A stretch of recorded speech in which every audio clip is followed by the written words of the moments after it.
Welcome to the Los Angeles World Affairs Council and Town Hall. I'm Katie Gilman, the Membership and Communications Coordinator. Tonight, we join Dan Schnur for a special edition of the Dan Schnur Political Report. Dan's topic tonight is Crisis in Israel, What Comes Next? For those of you who would like to submit questions for Dan, there is a Q&A button at the bottom of the screen where you can type in your questions. Rachel Kenderdine will be managing your questions during the Q&A segment, which should start in about 30 minutes.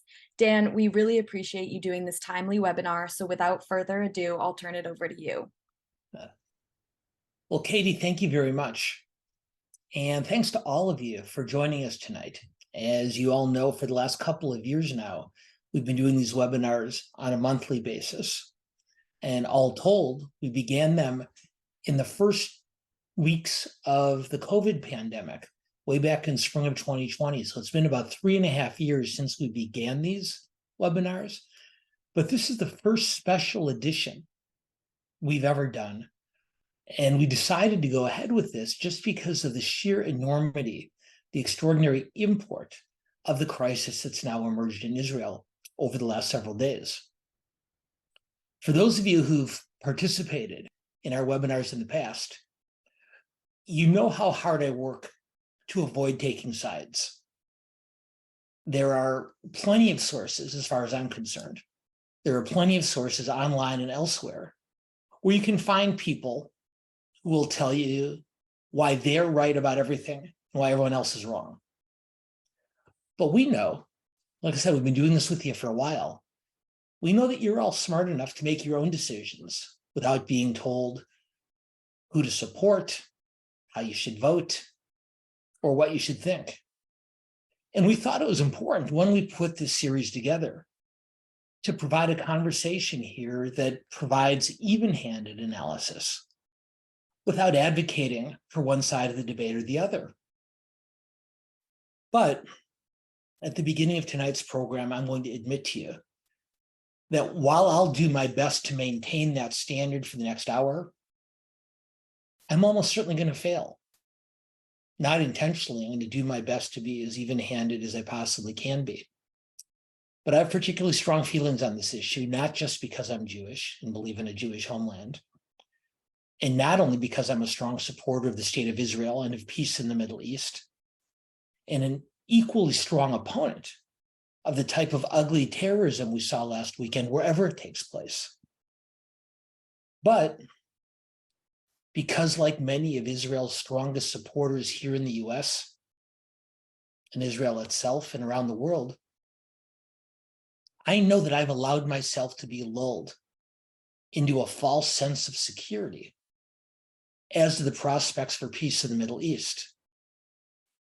And I'm furious with myself for letting my guard down and allowing myself to be distracted by all sorts of arguments and disagreements in Israeli politics and in US politics that didn't seem nearly as important last Saturday morning after the attacks as they did last Friday night. Now, maybe some of you feel that way too, like we let our guard down. And over the course of the next hour, we're going to explore as many of the issues relating to this crisis as we can pack into a short time period. And of course, we'll be coming back to this topic in future webinars in the first week of November and December. And my guess is through 2024, even while we're talking about the presidential election, this is not a topic that's going away anytime soon. But tonight, first I'll be talking about how attacks like these could have happened. How could we have been taken by such surprise? Then I'll talk about what comes next and what we should all be looking for in the days and weeks ahead. At that point, Katie's going to come back on, and she and I will discuss the political ramifications of the crisis, both in terms of domestic politics in Israel and in the US, and international geopolitics as well. And then, as those of you who've watched before know, at the bottom of the hour, at about 6:30 Pacific time, our colleague Rachel Kenderdine will help me sort through as many of your questions as possible. But before we dig any further, I am going to ask Rachel to put up the first poll question for all of you. And we're not going to do as many poll questions tonight, but there's a couple in particular we're very, very interested in getting your thoughts on. The first one is very straightforward. I admitted to you how surprised I was, how shocked I was by the attacks. Not that there was terrorist activity in and around Israel, but the scope and the scale of it and the devastation that was caused. So question for all of you. What was your reaction when you woke up Saturday morning and heard about this? Were you just completely shocked, taken completely aback the way I was?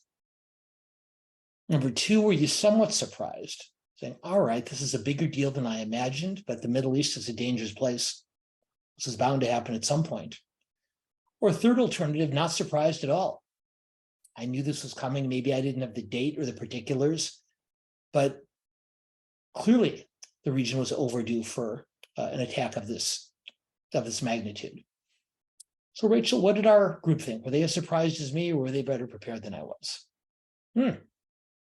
Some of you were better surprised, or were less surprised and were better prepared than I was. 73%, almost 3/4 of you, like me, were completely taken aback by the scale and scope of these attacks. Somewhat surprised and not surprised at all combined for 27%. But for that 4% of you who weren't surprised at all, I think I'm going to start listening to you more seriously from now on going forward. But let's dig in. For the overwhelming majority of us who were either very or somewhat surprised, let's revisit how this happened and not only how we were caught so off guard, but the extraordinarily vaunted Israeli military and security were not prepared either. Now, a large part of that answer lies in the answers we just provided to the poll question. Many of us, myself included, have been lulled into a false sense of security by what in retrospect seemed very naive, but by what we seem to have believed for a long time now was a, quote, acceptable level of terrorist activity, if there is such a thing, unquote. Over the years, there have been flare-ups, there have been kidnappings, there have been murders, even smaller wars, which many of Israel's friends decided were sort of the cost of doing business in the Middle East. Even Israelis themselves began to refer to their challenge with Hamas as, quote, mowing the lawn, unquote. The idea being that when the grass grew too high and the violence became more noticeable, the appropriate remedy was to temporarily curtail the most egregious outbreaks, a few bombings, some arrests, just to get that violence back to more manageable levels. Then the grass grew back, the violence grew, and it was time to mow again. And this became the status quo between Israel and Gaza for many years. Now, Israel was understandably reluctant to assume more direct control over Gaza since they ceded that region, first to the Palestinian Authority and then to Hamas back in the early 2000s. But they were also understandably leery about pulling out altogether, given the possibility, if not likelihood, that the violence would grow to an even greater degree. So what we ended up with was sort of somewhat of an unhappy medium, tolerating, and again, horrible phrase, an acceptable level of violence until it became too threatening. But this time, the miscalculation was massive. Some of this, a lot of this, was the result of very wily positioning by Hamas's leaders in recent years. Because in recent years, Hamas has been able to convince Israel and many other international leaders that their top priority, Hamas's top priority, was providing economic opportunity for Gaza's residents, as opposed to ongoing terrorism.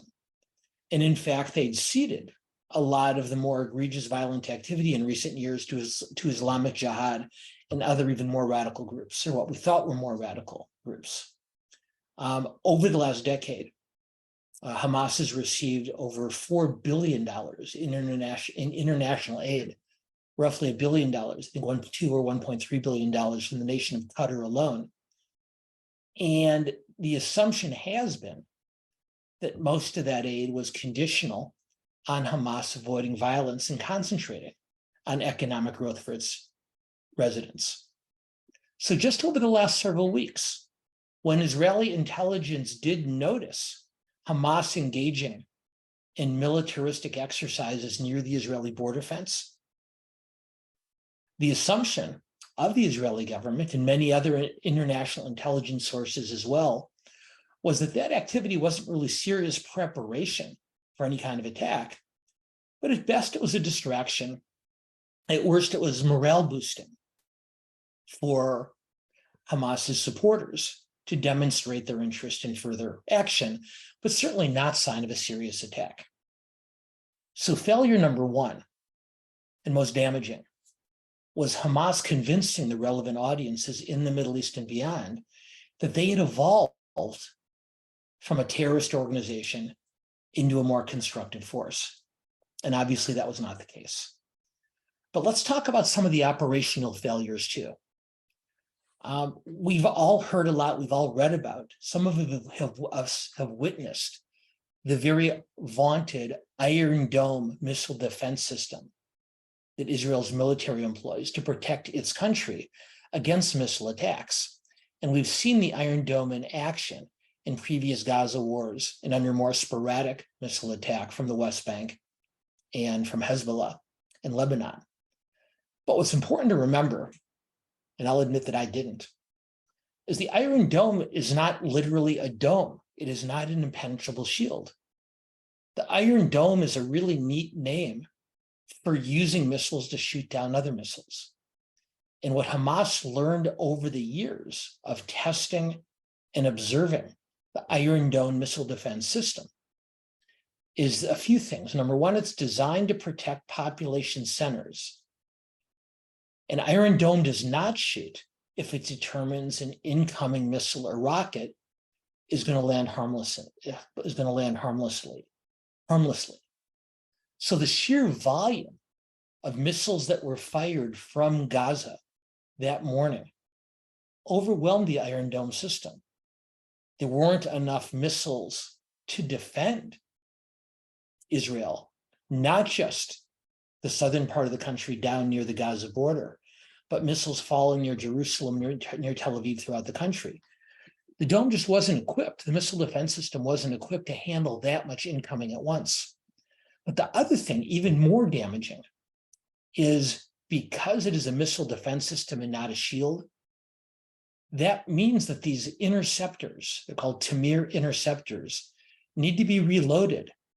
Every time one is fired, soldiers have to reload that system so it can fire again. And reloading that system takes time. And over the years, like I said, of testing and experimenting and observing, Hamas learned to time its missile attacks. So they struck during the reloading period, keeping Iron Dome from being as effective as it has been in the past. So that's one. Second, another example of Israel's very advanced military technology is its surveillance mechanisms. Throughout the country, particularly at the Gaza and West Bank borders, there's a very intricate system of remote technological surveillance that watches large amounts of land that human beings couldn't watch, no matter how many Israeli soldiers were sent to those areas. So we're relying to a great extent on remote cameras and on other types of remote sensors. And what Hamas learned in observing and testing these sensors is they could be taken out. And in fact, these sensors and these cameras could be taken out by fairly rudimentary aerial drones that attack the cellular towers that transmitted signals to and from the surveillance system. And what this meant is it was really hard, especially in the early stages, to communicate the gravity of the situation and the extent of the attack to the military high command up north in Tel Aviv. And so as a result, no one up north understood the immediate need for massive rapid air cover. And ultimately, it was social media that emerged with reports of the attacks in many communities. And so it took hours for the Air Force, which is Israel's greatest military strength, to arrive over much of the area, even though it had bases just minutes away in flying time, because they just didn't understand what was happening because the surveillance had been shot down. Third operational failure, and intelligence failure as well, is in the weeks leading up to the attack, there had been increased activity in the West Bank and increased evidence of unrest from Hezbollah at the Lebanon border. So the Israeli military moved a large number of soldiers from the southern part of the country near Gaza to the northern regions near Lebanon and to the areas immediately adjoining the West Bank. So there just simply weren't as many military personnel in place there as had been because of the misdirection from this activity taking place in other regions. And then finally, is once again something that's always been thought of as Israel's greatest strength, its system of universal military service. Every individual, except for the ultra-Orthodox, every man, almost every man or woman in Israel serves in the military after becoming of age. And the overwhelming majority of adults are a part of the reserve system. Now, what that means is, on one hand, for those who enlist and stay in the military for extended periods of time, like in this country, that means Israel has an exceptional series of special operations units, elite tactical teams, an excellent Air Force. But its conventional line units are made up mostly of conscripts. And those temporary servicemen and women are not nearly as well trained or as well disciplined as we've come to think of in all volunteer systems.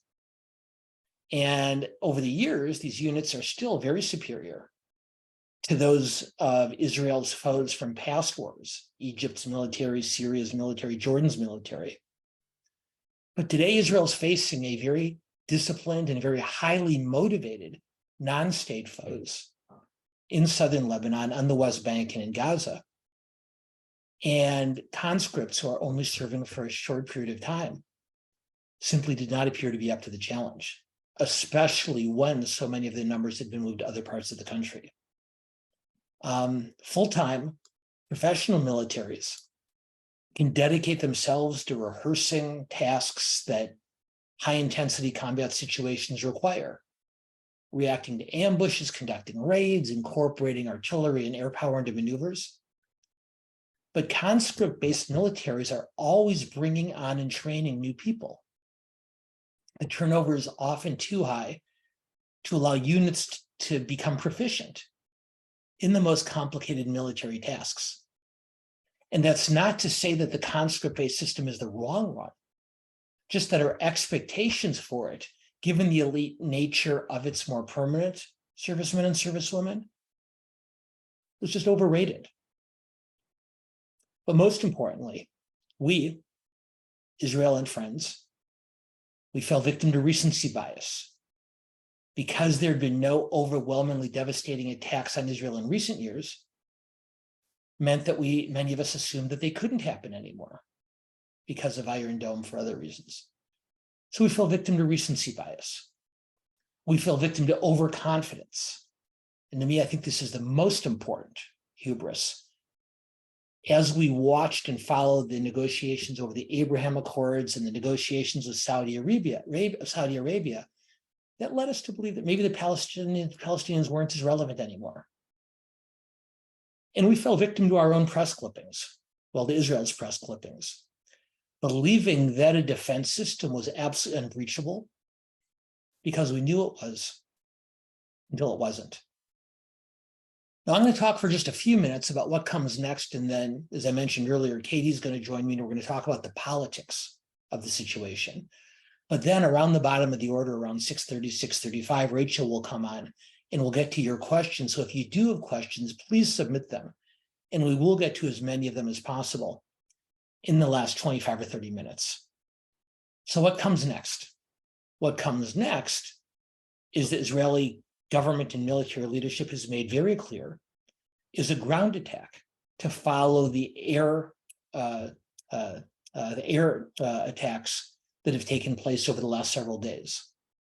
But the complicating factor here for a ground war is not just how densely populated Gaza is and how easy it is for Hamas and other terrorists to embed themselves in with civilian populations. But of course, there are roughly 150 Israeli and international hostages being held in Gaza, which creates an almost unprecedented challenge for the Israeli military. So this Gaza operation, whenever it starts, suggests two absolutely agonizing challenges. And they very tragically seem to be in conflict. First, Israel has to demonstrate, Israel must demonstrate to enemies and allies that they are still the strongest military in the Middle East. Last weekend's debacle notwithstanding, they have more military power than any of their foes, state foes or terrorists. So on one hand, they have to demonstrate deterrence. But at the same time, they have to minimize civilian casualties, both in Israel and in Gaza. And most importantly, to save the lives of as many hostages as they can. And the question is, are these two goals mutually exclusive? In other words, does saving hostages preclude as aggressive a ground operation as Israel's military might embark on under other circumstances? Or conversely, does a full-on invasion of Gaza to fulfill Israeli threats of Hamas eradication, does that doom the hostages to public and viral execution? We don't know. And remember that Israeli hostage policy is much different than the way Americans look at this. US government policy is not to negotiate for hostages, under the belief that negotiating for the release of some hostages encourages more hostage taking. And yes, there's a conversation to have about Iran, and we'll talk about that in the second half hour of the program. But that is, for the most part, if not all the time, US government policy is we don't negotiate with terrorists for hostages. But Israel, since its inception for 75 years, has believed that no price was too great to bring a captured soldier home. Every man or woman who's captured deserves to come back to Israel. And these hostages, of course, are not just military, but civilians, grandparents, and children. Now, remember, it was 2006. It doesn't seem like that long ago, but almost 20 years ago. Some of you with longer memories may remember the kidnapping of Gilad Shalit, the Israeli serviceman stationed too close to the border. He was held for 5 years, Shalit was, and ultimately his release was accomplished as a result of the Israeli government releasing 1,027 hostages, more than 1,000 hostages, including 280 serving life sentences, all released so that Israel could bring home that one soldier. Now with 150 being held in Gaza and the capabilities of online atrocities at an unprecedented level, the calculations for Israel's military and government are just incalculable. Some of you may have seen that Israel's energy minister, Israel Katz, said yesterday that aid to Gaza, including water, including fuel, including food, including electricity, would not go into Gaza until all the hostages taken by Hamas had been returned. Katz said, quote, "No electrical switch will be turned on, no water tap open, no fuel truck will be entered until the Israelis taken hostage are returned home," unquote. It's a very bold statement, and it's a commendable one.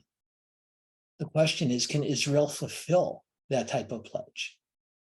Gaza is already without electricity, including its hospitals, no food, no water. At a certain point, it doesn't take much of a leap of logic to assume that very angry, very desperate terrorists are not going to turn on the hostages as a way of leveraging for those basic necessities. What Katz says, and it makes sense at the highest level, is humanitarian act for humanitarian act. It'll be a trade. They give us our hostages back, we'll give them electricity and food and water. But the question is if that's sustainable. If Hamas begins to execute hostages online, we don't know. So now, as the humanitarian crisis in Gaza grows worse, whether it's electricity, whether it's food, whether it's water, whether it's the bombings and the displacement, what's already begun to happen is international pressure is going to continue to become more intense. Already, the videos of the ugliness from the weekend are still being seen, but they're being replaced by suffering that's taken place over the last few days in Gaza. Now, as international pressure grows, the question is whether and how Israel responds to it. Historically, Israel has never paid a lot of attention to what they dismiss as PR, and they're always historically been willing to sacrifice reputational considerations to accomplish a military or safety or security goal. But this is going to be their hardest test ever. And I'd be lying to you if I had any idea on how they were going to navigate it. So I'm going to ask Katie to come on now. And now, having talked a lot about military and security questions, we're going to talk about the politics of all of this for a while, Katie. And I know you and I've talked earlier about some political considerations, but you've put together a pretty good list of questions. Where should we turn the conversation? Yeah, thank you. Thank you for bringing me back on, Dan. So it is no secret that Israeli politics have been divided like never before recently. So the first question that I want to ask you is, how will the events at hand change the politics in Israel moving forward? Well, it's a really good question. And I'd say of all the questions we're considering tonight, this one might be the most clear, even though it's still not altogether clear. So within hours of the attack, Israel's leading government opposition voices, those leaders who've spoken out most virulently against the Netanyahu government, volunteered to become part of a unity government, much as was formed in 1967 during the Six-Day War.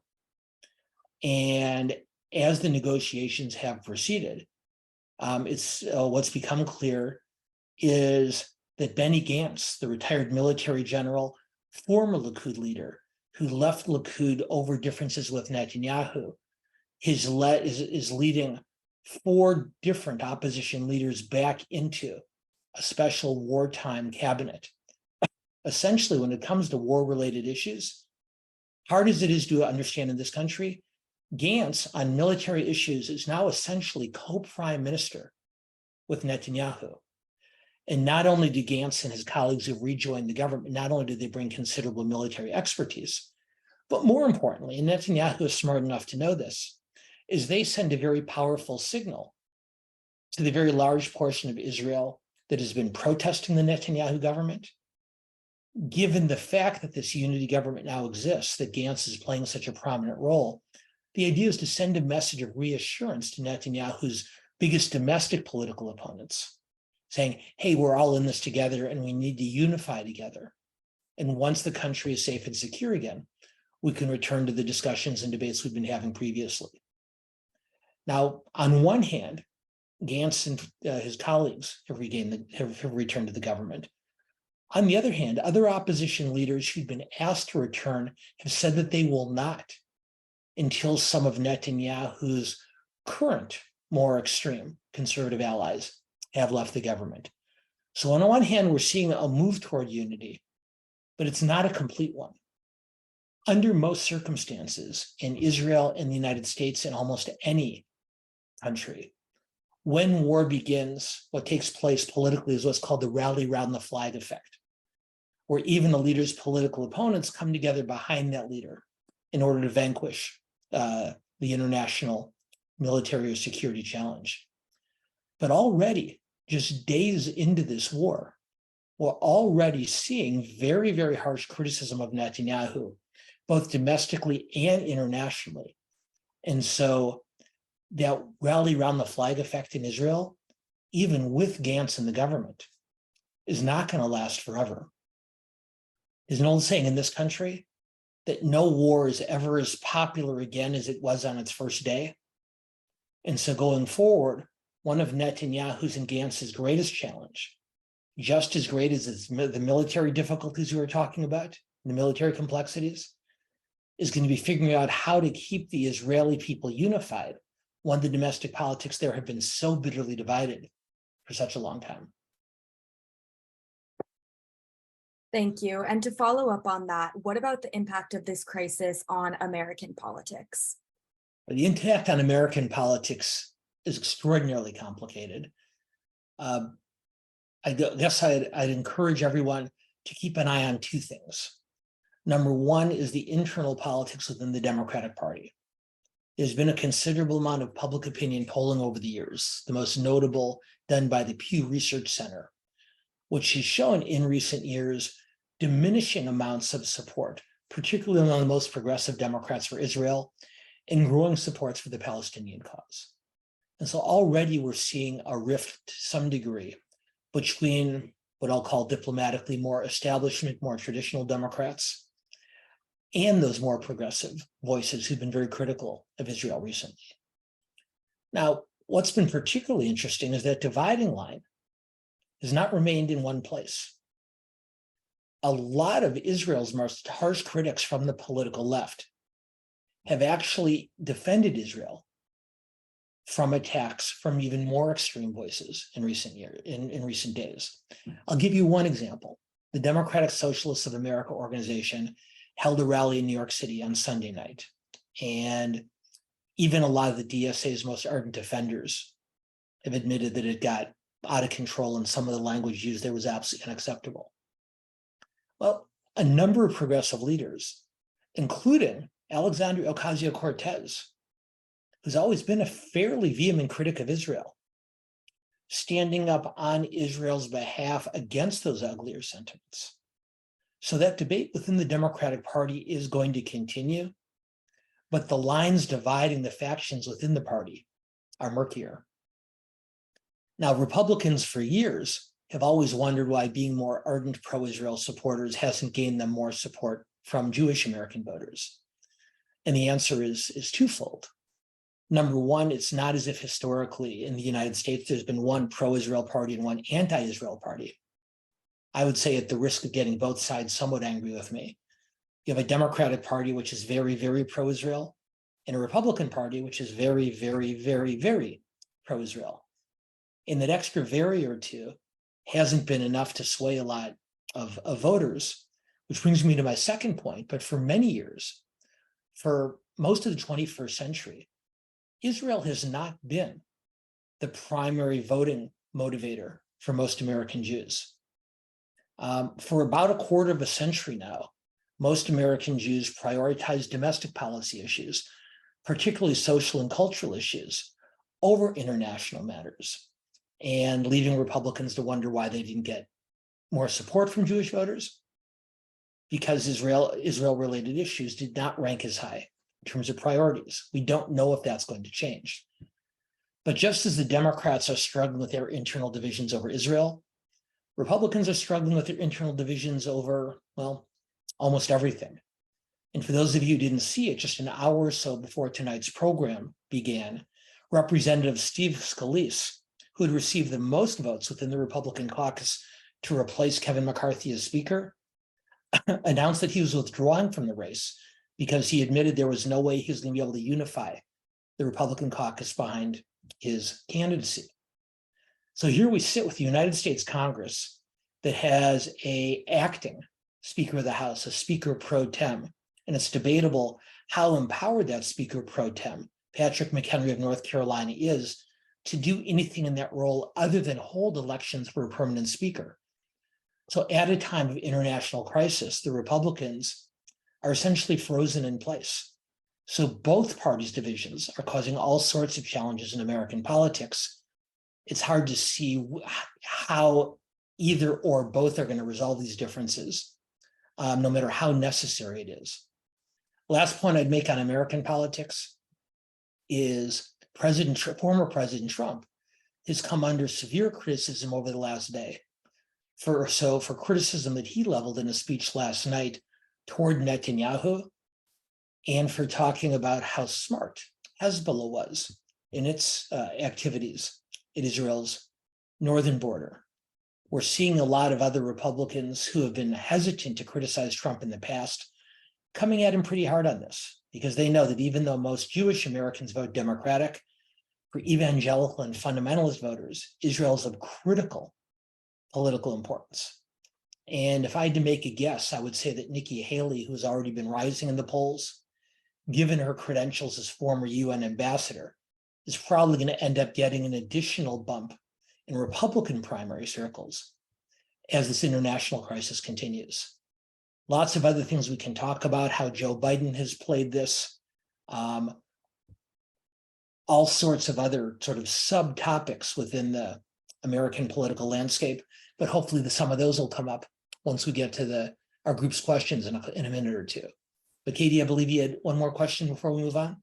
Yeah, one last question for you. So the Biden administration has already talked about sending aid to Israel and also building support for more aid to Ukraine. So do you think that this can be a successful strategy? Well, once again, I hate to keep repeating myself, but we don't know because so much of this is unfolding so quickly. As most of you know, before the attacks of last Saturday morning, the aid package that the Biden administration had fashioned for Ukraine was in deep trouble. The House had passed a continuing resolution to keep the government from closing down, but without additional Ukraine aid. And Biden was working with Senators Mitch McConnell and Chuck Schumer to try to figure out how to drag the House across to support aid for Ukraine, necessary aid for Ukraine. Well, since Saturday morning, thinkers both in the Biden administration and in both parties in Congress have thought, well, wait a minute, Israel's going to need financial and military aid too. What if we combine those two? And so for many of the Republican House members who oppose aid to Ukraine, who are also among Israel's strongest supporters, by combining the two, adding an aid for Taiwan, because of course China has become such an important issue to representatives from both parties in Congress, putting together a package of aid for Ukraine, for Israel, for Taiwan, and for the US-Mexico border, while incredibly expensive, could be sufficiently comprehensive to bring together these various disparate factions in Congress, each voting for the package for a different reason. Some Republicans in the House have already voiced their skepticism about combining these packages. But when the time comes to vote against aid for Israel and against aid for China, the Biden and aid for and more of a border presence, the Biden administration seems willing to bet that those three additional sweeteners, if you will, might be enough to get them to include Ukraine in the package also. But once again, until the House of Representatives has a speaker, this is all pretty theoretical. Anyway, I know we're going to bring Rachel on in just a minute. Before we do, I have one more poll question I think we should put to our group. And then Katie, thank you very much for your help on this. I'll ask Rachel to join us in just a moment. So here's our other question for tonight for all of you. And this is a personal question, not a political question. Talking about these issues, because people are so bitterly divided when it comes to the topics relating to Israel and the Middle East, terrorism, Iran, the Palestinian territories. Some of us have a real difficult time talking about these issues, even with friends and family members. So the question I have for all of you is a somewhat personal one.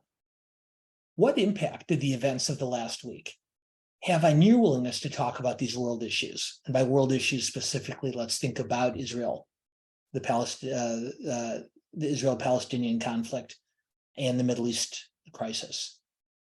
Number one, I was already comfortable talking about these issues, so there was no change. I was comfortable before, and I'm comfortable now. But for some of you, I'm guessing you might pick the second option. You know, I've been hesitant to talk about these kind of issues relating to Israel and the Middle East with some people in the past, because I don't want to get into a fight about it.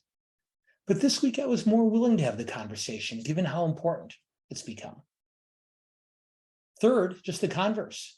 In the past, I've been willing to talk about these things, but this last week has been so ugly, I've actually been less willing to talk about these issues since last Saturday.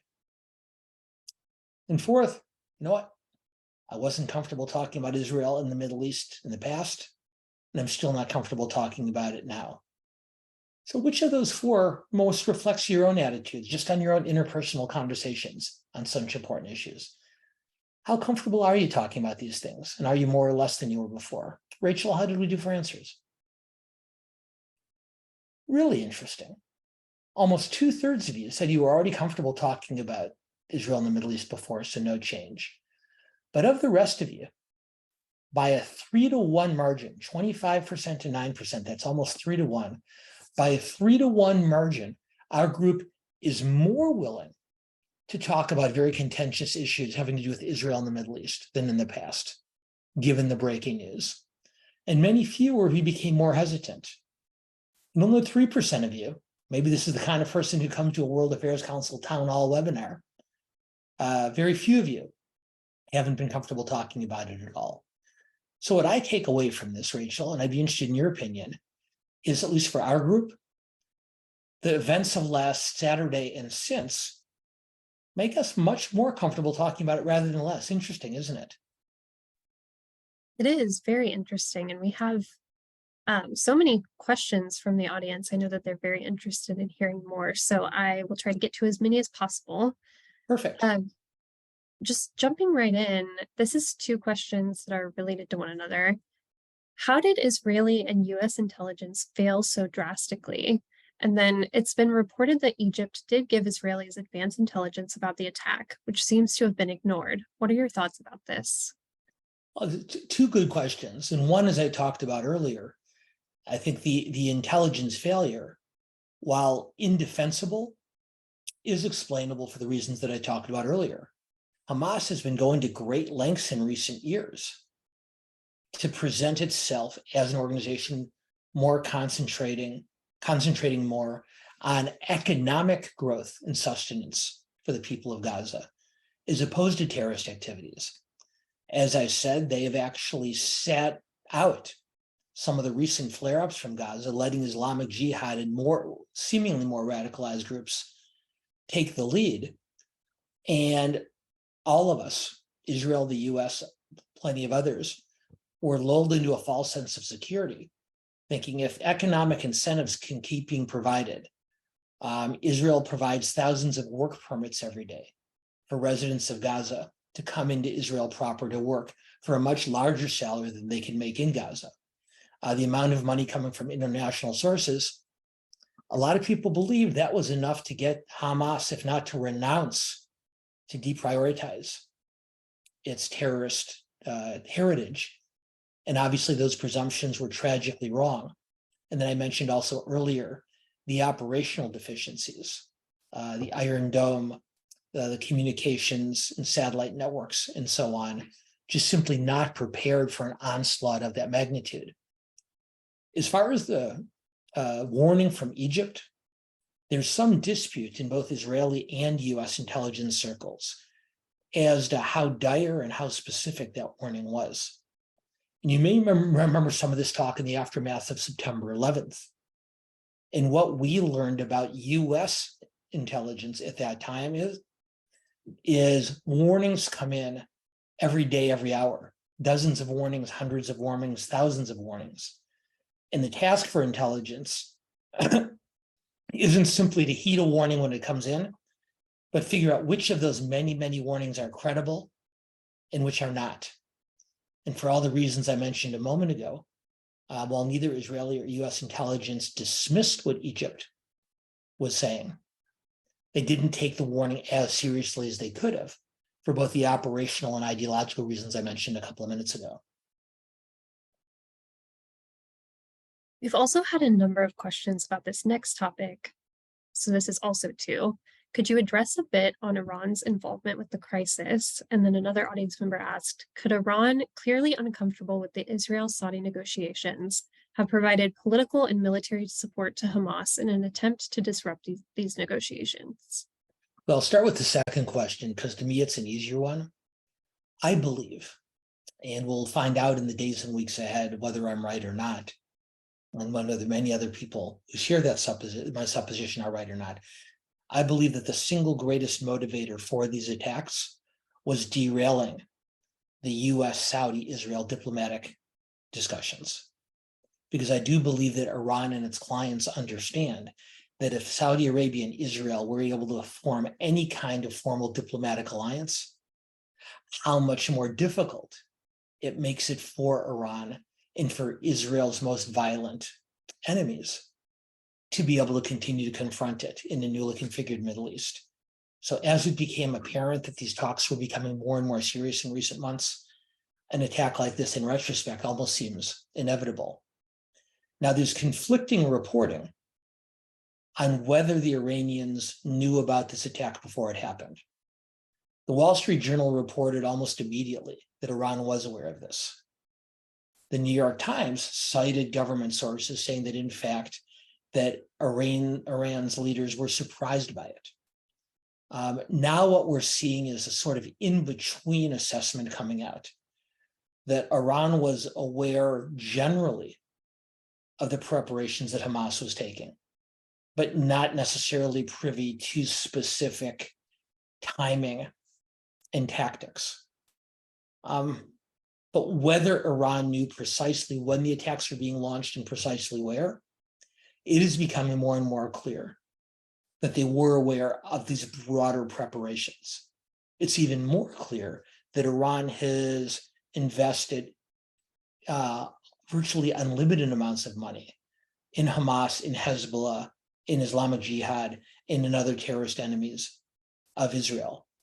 So even if you believe, which I don't, that Iran was not aware that this was pending, the years and years of financial and logistical and military support that they've given Hamas, it makes them very culpable. So the Saudi, Israel, US negotiations, for all practical purposes, are dead and will be for the foreseeable future. So to that extent, no matter whether or not Israel's invasion of Gaza is successful, Hamas and presumably Iran already have achieved their greatest success in derailing those negotiations. Where the question now turns is how the US responds to Iran. And I believe that one of the reasons that the US government was so reluctant to suggest that Iran knew that these attacks were coming is they didn't want to have their options limited in dealing with Iran going forward. But what became very clear very quickly is that while Republican critics of the Biden administration originally began harshly criticizing the White House for its recent decision to allow $6 billion of international funds to become available to Iran for humanitarian, not military purposes, that over the last couple of days, we've seen a growing number of Democratic elected office holders, including several Democratic senators up for re-election, and now a growing number of Democratic House members also demanding that humanitarian aid that was in the process of being transferred to Iran be frozen. And in fact, earlier today, the Biden administration announced that they were freezing that aid, even though they argued none of that money's been spent, and even though they've been arguing that none of that money can be spent on military services. So strong was the bipartisan outcry, both from Republicans and from the president's fellow Democrats, that they realized that the optics of allowing that kind of money to be made available to Iran in this circumstance was politically untenable, and so they pulled back. So we've had a number of questions about Gaza and the Palestinians in Gaza. So I'm going to start with this one. With the bombing of Gaza now underway, what do we expect in the aftermath?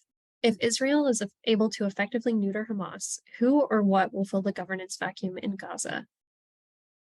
A really, really smart question. I focused in the early part of tonight's webinar on the immediate challenges, what a ground war in Gaza would entail, particularly the complications presented by dozens and dozens of Israeli and international hostages. But the questioner is really smart to think even beyond that. Just let's say, for the sake of argument, that Israel's ground war is successful. Netanyahu's prediction that every Hamas member will be dead is proven correct. You still have this tiny, fetid, poverty-stricken, terrorist-ridden sliver of land in between Egypt and Israel. What do you do with it? For years, not only Israel and Egypt, but most of the others in the region were willing to let Hamas have it. This gets back to the mowing the grass analogy I was using earlier. That's obviously not tenable for the future. So who would oversee Gaza? Could it be the Palestinian Authority? Possibly, although the Palestinian Authority under Abbas has been so compromised even in the West Bank, and having lost large sections of territory in the West Bank to terrorists, it's difficult to see them having the authority to oversee Gaza, because even if Hamas has gone, a lot of those sentiments still remain. I think the best actually isn't the right word, the least horrible option is probably a multinational UN-ish, Arab League-ish force funded largely by other Arab countries. Qatar, as I mentioned earlier, already puts large amounts of money into Gaza. Billions of dollars have come from international sources before that Hamas has siphoned off for their own purposes. So the money's there if it's spent in a more constructive way. The question is, who's willing to be part of a multinational coalition to bring Gaza back? Is it Qatar? Is it Saudi Arabia? Is it other countries? We don't know. But that kind of configuration, while a long shot for stability, is probably the best hope, but it's one that can't even begin to be considered until the violence is stopped, and that's not going to happen anytime soon. So in the same vein, we've had a number of questions about civilians in Gaza. This audience member said, the cutoff of electricity, food, and water has been largely criticized by the international community. How impactful is this going to actually be to Hamas militants versus civilians in Gaza? And what will happen to the Palestinians who managed to survive the impending attack? On the second part of the question, what will happen to the residents of Gaza who survived the attack? They're going to live in a really miserable stretch of land under some type of international purview for the foreseeable future. But more immediately, how do the terrorists react to the cutoff of electricity and food and water? We don't know. If Minister Katz, the energy minister who I quoted earlier, says no electricity, no food, no water until the hostages are freed, if that sustains, it's not difficult to see the terrorists beginning to threaten and ultimately to follow through on those threats to execute some of those hostages in a very public and very ugly way. You may remember some of the videos from ISIS from years past. You may remember the videos that showed up from New Zealand during the execution there some time ago. It'd be much, much worse.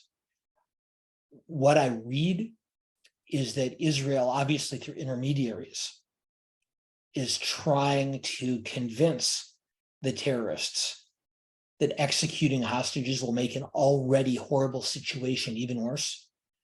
But when you've threatened the death of every single member of Hamas,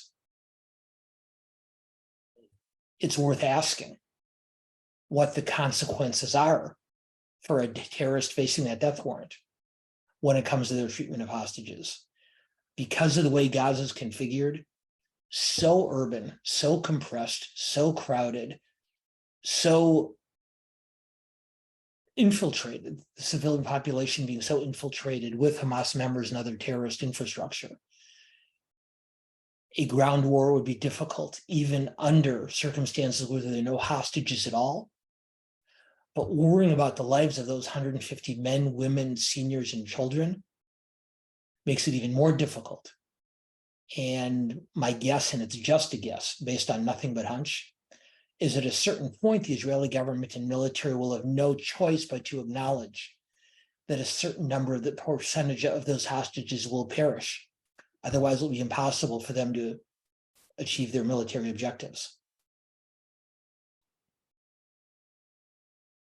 So switching gears a little bit, this audience member said, we are also seeing some bombing near the Egyptian border. How likely do you think this conflict will be to pull other countries into the crisis as it continues? Well, as most of you have read, the US has sent not one, but two carriers to the region.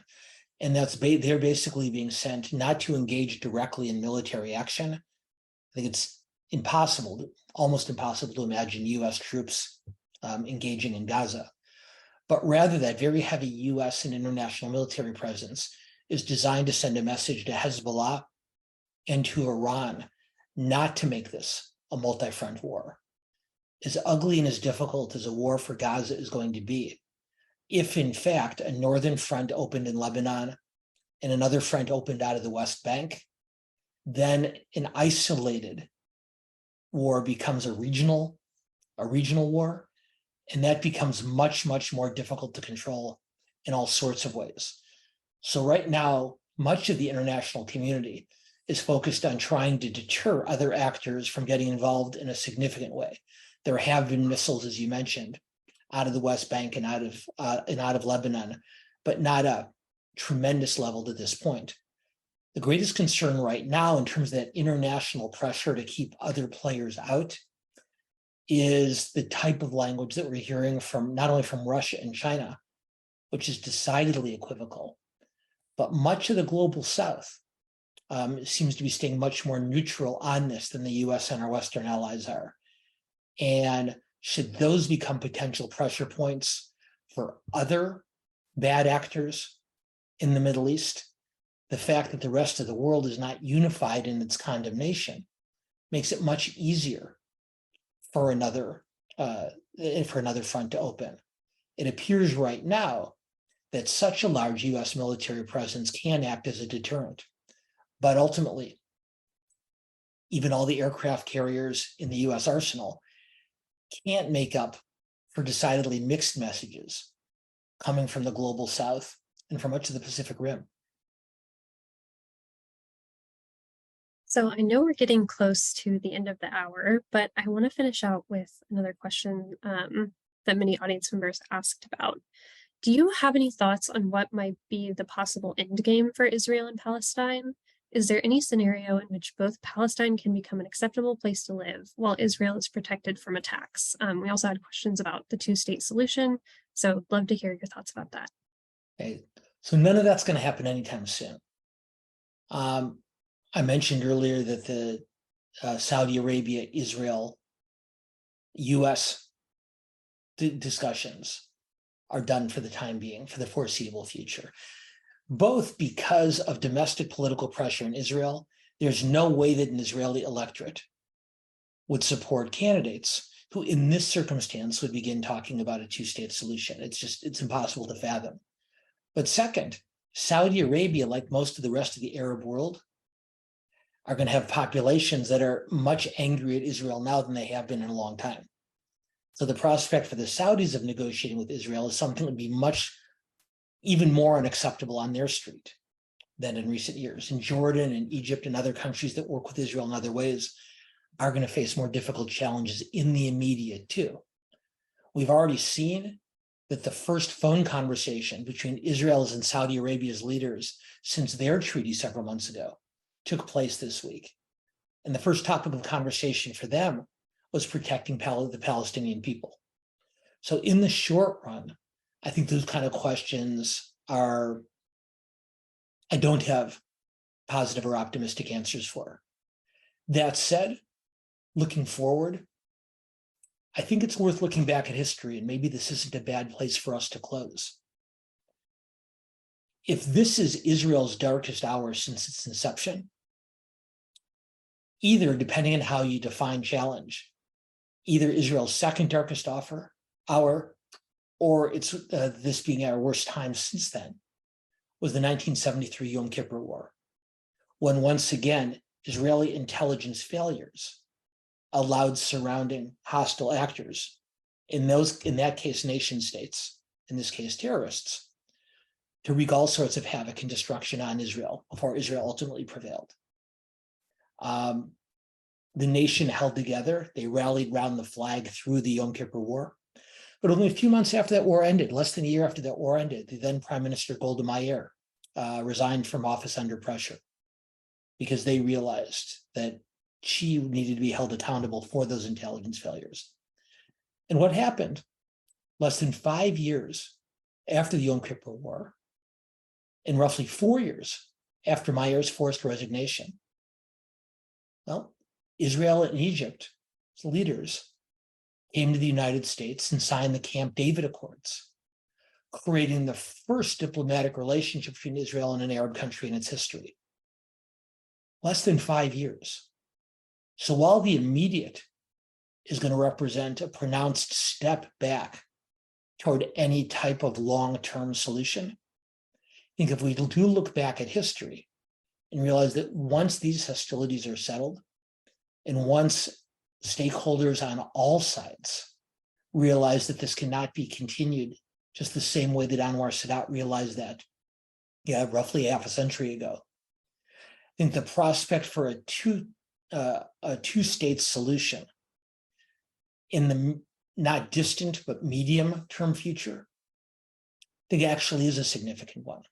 And if we do look at the lessons of history, first comes the failure, first comes the intelligence and military failure, then comes the war victory, then comes the political recriminations, then comes the realization that this endless cycle is not sustainable.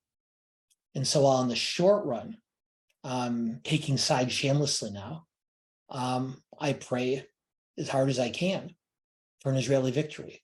And for those who watch this program for even-handed analysis, I apologize for my lapse, but like I said at the beginning of the show, this is just who I am.